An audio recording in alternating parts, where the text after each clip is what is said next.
Dans un monde qui veut obtenir son énergie de façon de plus en plus écologique à partir d'énergies renouvelables, 6 nouveaux accords doivent permettre une meilleure connexion et de l'énergie pour tous.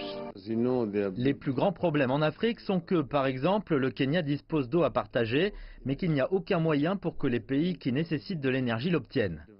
Et l'accord sur le long terme que mentionne le ministre éthiopien de l'énergie pourrait changer le paysage énergétique du pays.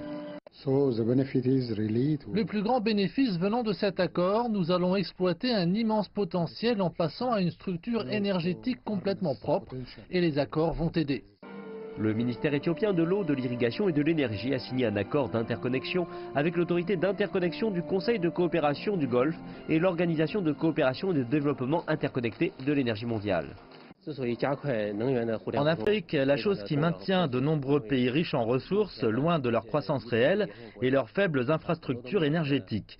Ce problème est évident, par exemple, pour l'Afrique de l'Ouest.